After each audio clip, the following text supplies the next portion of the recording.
You gave me clearance to go. My name was second on your list. You gave me clearance to go. You're firing now. Let me turn back. That's an actual radio transmission, captured and reported by a maritime intelligence company, from an Indian-flagged ship under fire in the Strait of Hormuz, after Iran had already told that exact vessel it was safe to cross. I want you to sit with that for a second, because everything else in this story flows directly out of that one moment of betrayal on the water. Let's establish exactly what's confirmed here, because a story this explosive needs to be built on solid ground before anything else. On April 18th, 2026, 2 Indian-flagged vessels came under fire while attempting to cross the Strait of Hormuz. According to the Jerusalem Post, radio transmissions reviewed by a maritime intelligence firm suggested these ships had, in fact, been permitted to make that exact journey by the Iranian regime itself. The captain's own words, broadcast in real time, tell you everything.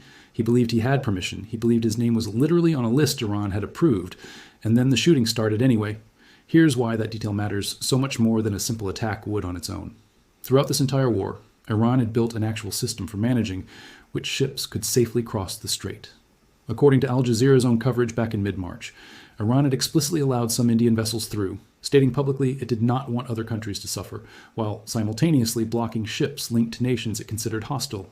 That's not chaos, that's a deliberate functioning approval system, India getting treated differently, better, than countries Iran considered enemies in this war.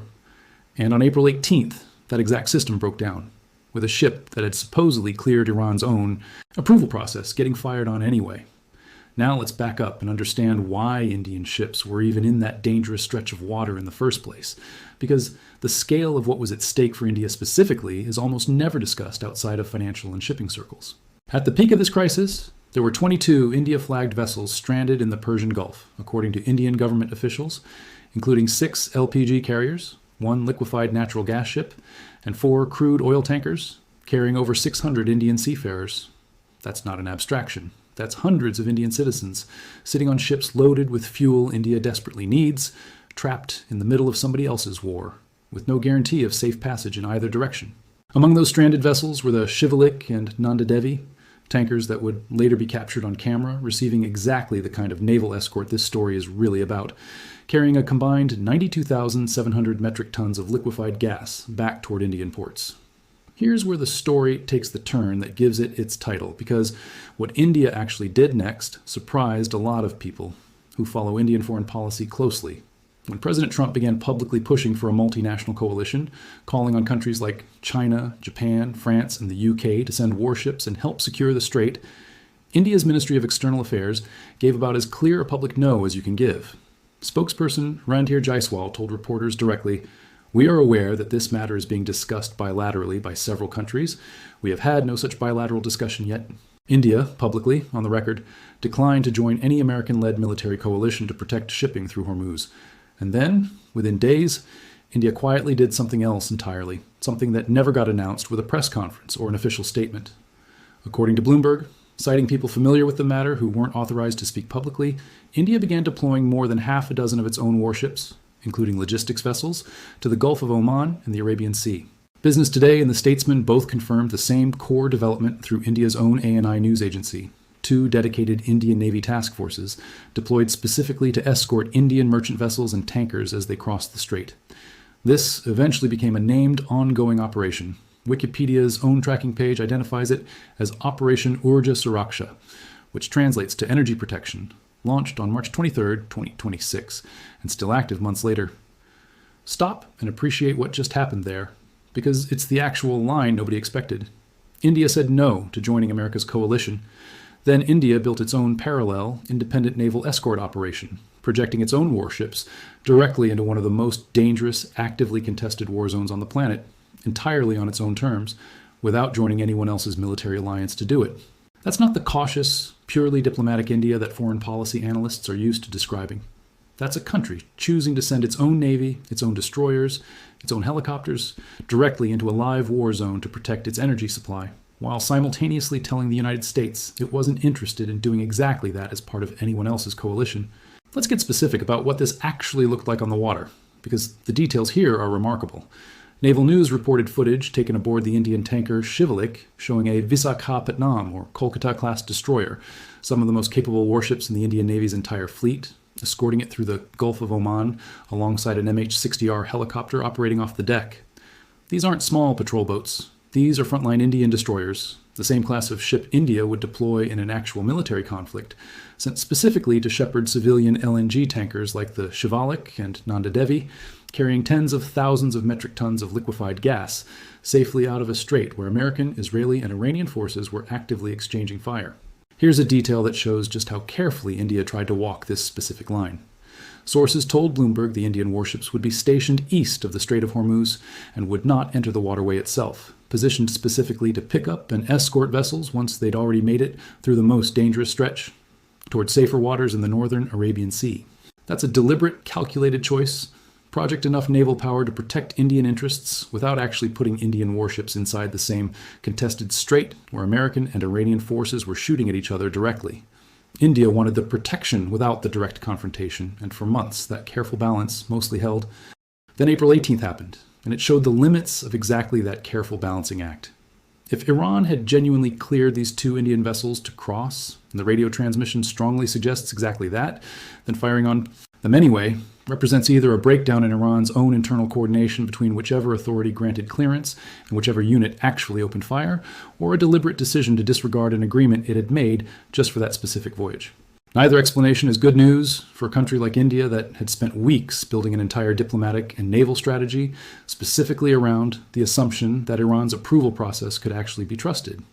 It's worth being honest about what we don't know here, because that's exactly the kind of restraint a story like this deserves. We don't have an official Iranian government statement directly addressing why these two specific, supposedly cleared vessels came under fire. We don't have confirmation of exactly which unit fired, or whether it was a breakdown in communication versus a deliberate targeting decision. What we have is a maritime intelligence firm's review of radio transmissions, reported by a credible outlet, capturing a captain's own words in the moment, believing he had permission and getting shot at anyway. That's strong, specific evidence of what happened on the water. It's not the same as a full, official explanation of why. It's worth remembering that maritime intelligence firms and monitoring agencies, like the ones cited throughout this entire war, have generally proven reliable at capturing the basic facts of an incident, that a strike happened, roughly where and roughly when, precisely because that kind of tracking relies on independently verifiable data, like radio transmissions and vessel positioning, rather than depending on either government's own self-reported account. That's exactly why this specific claim, an Indian ship fired on despite apparent clearance, carries real weight even without an official Iranian statement attached to it. The underlying transmission itself is the kind of evidence that's difficult to fabricate or spin after the fact. There's a detail worth including here that shows just how seriously India's own government has had to fight misinformation throughout this entire crisis, because it connects directly to why a story like this one needs to be handled carefully. Back in March, India's External Affairs Ministry's own fact-check unit had to publicly debunk a completely different viral claim circulating on social media, that an Indian oil tanker had been allowed to pass through the strait, specifically after making a payment in Chinese currency. The ministry called that claim fake outright and warned citizens to stay alert against exactly this kind of baseless story. That's the same government now at the center of this ship attack story, and it's worth remembering that not everything that spreads quickly about this exact topic turns out to be true, which is exactly why the April 18th incident deserves to be checked against multiple sources rather than accepted on the strength of one dramatic transmission alone. Iran's own public position throughout this stretch adds another layer of complexity worth understanding. Iran's foreign minister, Abbas Araghchi, said publicly that the Strait of Hormuz was only closed for enemies and those supporting their aggression, explicitly signaling that friendly or neutral countries like India were meant to be treated differently. Iran's Revolutionary Guard separately confirmed at one point that it had achieved what it called complete control of the strait, while still allowing what it called non-hostile vessels through after direct coordination with Iranian authorities. That official policy, protection for cooperative countries, danger for adversarial ones, is exactly the system that supposedly cleared these two Indian ships in the first place, and exactly the system that failed them on April 18th. Let's talk about why India even needed this much fuel moving through a literal war zone in the first place, because the stakes here go well beyond just two ships. Before this war, the Strait of Hormuz carried roughly 25% of the world's seaborne oil trade and 20% of its liquefied natural gas. India depends heavily on energy imports from exactly this region. When the strait effectively shut down because of this war, India didn't have the luxury of simply waiting it out. It had hundreds of its own citizens and massive quantities of desperately needed fuel sitting stranded in the middle of an active conflict zone, which is precisely why Indian officials pursued direct bilateral engagement with Iran, even while publicly declining to join Washington's broader coalition. There's a diplomatic nuance worth naming here too, because India's strategy throughout this entire crisis has been built around a specific philosophy that Indian officials have stated directly. When asked whether India had offered Iran anything in exchange for allowing its vessels through, a senior Indian official flatly rejected that framing, saying there's a history of engagement in dealing with each other between India and Iran, and that this wasn't an exchange issue. That's India presenting its own approach as built on long-standing bilateral relationship, rather than a coalition-style transactional deal like the one Washington was proposing to other countries. The April 18th attack tested that entire premise directly, because if Iran will fire on ships it had already cleared through exactly that kind of bilateral trust, the diplomatic foundation India had been relying on suddenly looks a lot less solid than officials had been suggesting for weeks. It helps to place all of this inside the full arc of the war, because neither the ship attack nor India's naval response happened in isolation.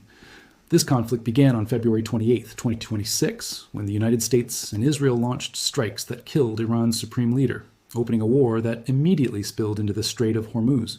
By March 2nd, Iran's Revolutionary Guard officially confirmed the strait was closed to what it called unfriendly nations, allowing only Iran-approved vessels through. 2 days later, Iran's navy claimed what it called complete control of the strait.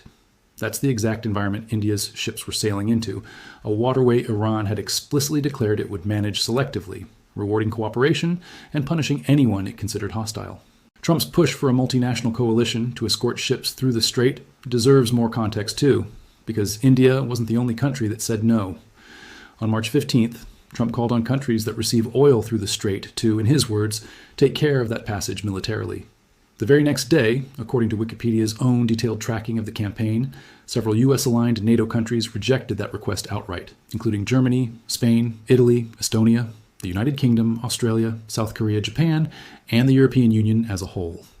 India's refusal wasn't an isolated act of defiance against Washington. It was part of a much broader pattern of American allies declining to turn a regional war into a formal multinational military coalition, each one presumably calculating that direct involvement carried more risk than it was worth. That broader context makes India's next move even more interesting, because while most of those countries that declined Trump's request simply stayed out of the strait entirely, India did something different. It built its own independent solution instead of just waiting on the sidelines.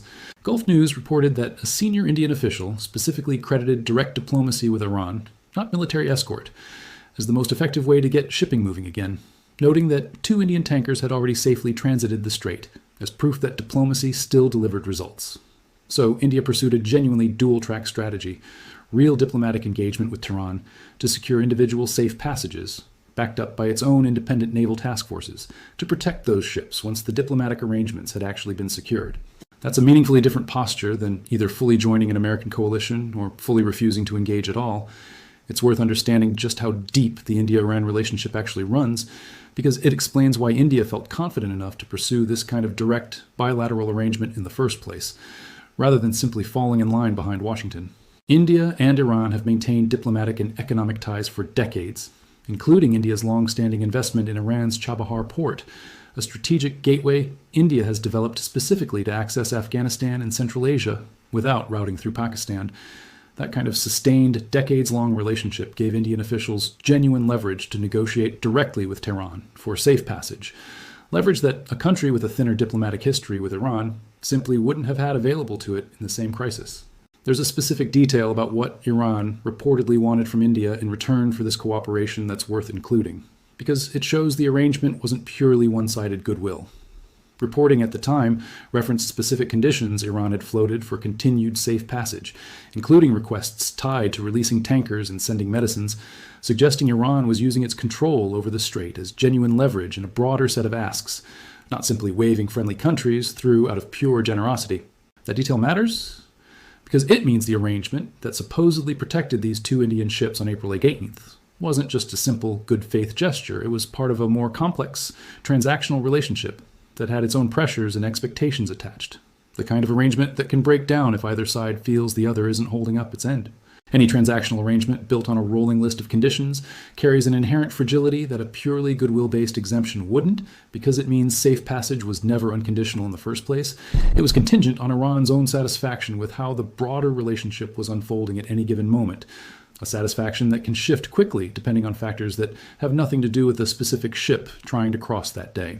China's parallel experience during the same stretch is worth mentioning too, because it shows India wasn't the only country receiving this kind of selective treatment from Iran, which helps you understand the broader logic Iran was applying.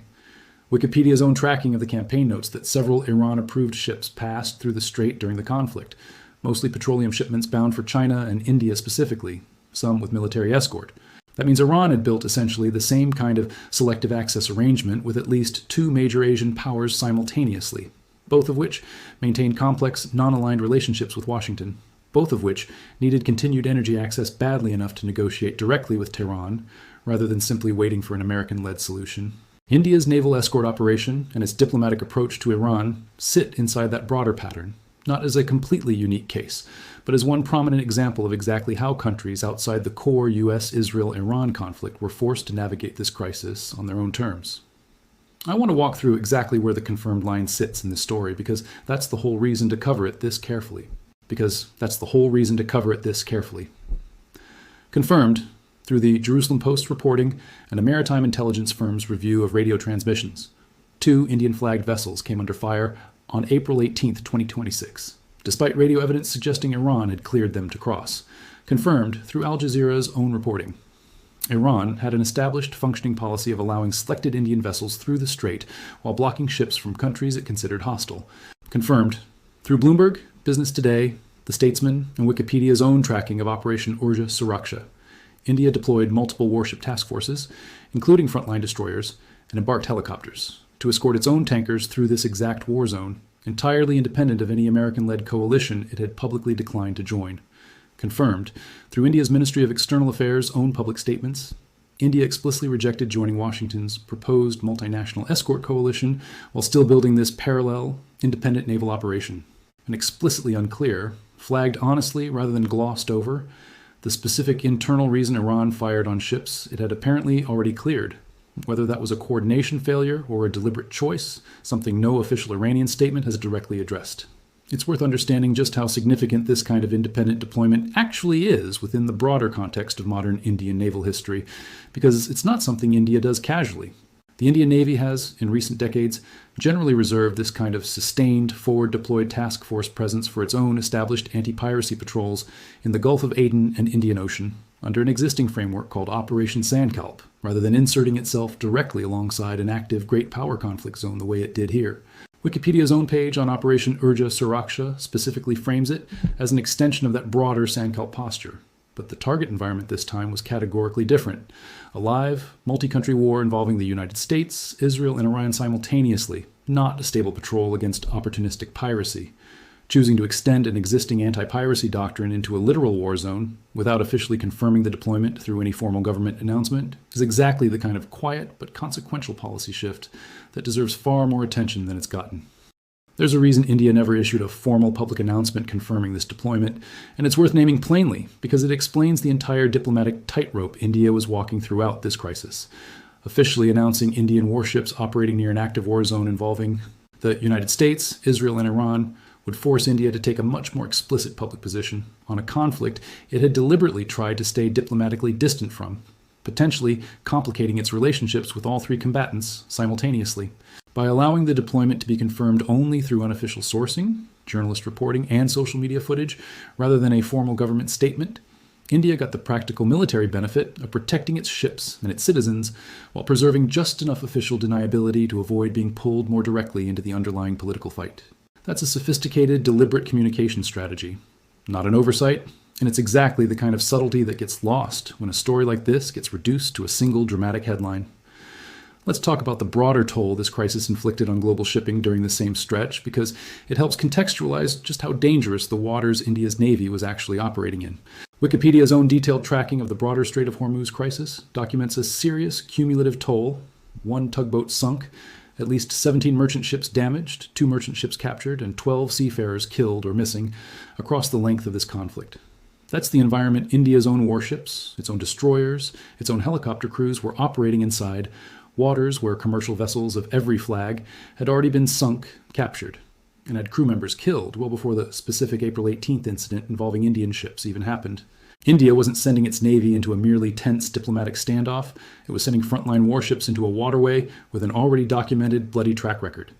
It's worth naming the specific economic stakes driving all of this one more time, because they explain why India was willing to take on this level of military risk, rather than simply waiting the crisis out from a safe distance. Before this war, the Strait of Hormuz carried roughly a fifth of the world's entire seaborne oil trade and 20% of its liquefied natural gas.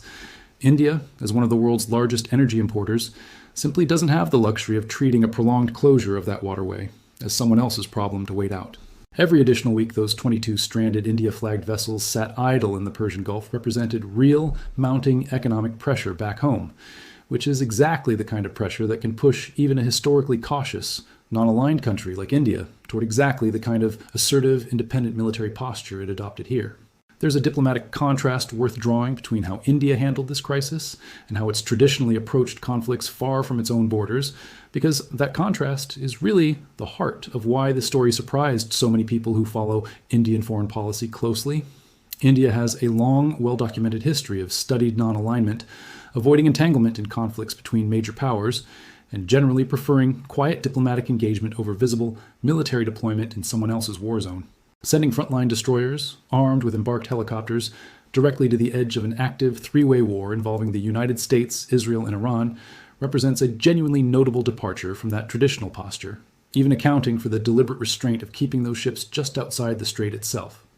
Whether this specific deployment becomes a template India relies on again in future crises, or remains a one-off response to an unusually severe and directly threatening situation, is exactly the kind of question only time and future events will actually answer. Before wrapping up, I want to name every source this script draws on, because a story spanning 3 countries and this many moving pieces deserves complete transparency. The Jerusalem Post's original reporting on the April 18th attack, including the maritime intelligence firm's radio transmission analysis, Al Jazeera's coverage of Iran's policy, allowing limited Indian shipping through the strait, Bloomberg's detailed reporting on India's warship deployment to the Gulf of Oman and Arabian Sea, Business Today, The Statesman, and Wyann's coverage confirming the 2 Indian Navy task forces through India's own ANI news agency. Naval News' on-the-ground footage and reporting, confirming the specific destroyer classes and helicopter operating alongside Indian tankers. Wikipedia's actively sourced pages, tracking both Operation Urja Suraksha specifically, and the broader 2026 Strait of Hormuz crisis and campaign it sits inside. Gulf News' reporting on India's diplomatic approach and its explicit rejection of Trump's coalition request. And India's own government news service, News and Air, confirming both the safe transit of specific Indian tankers and the External Affairs Ministry's own fact-check debunking a separate viral claim about this same crisis. So here's the complete, honest picture of what actually happened. Iran built a real system for letting friendly countries move fuel through a war zone, and on April 18th, that system broke down badly enough that a ship's own captain can be heard on tape, begging to turn back after being told, in his own understanding, that he'd already been cleared.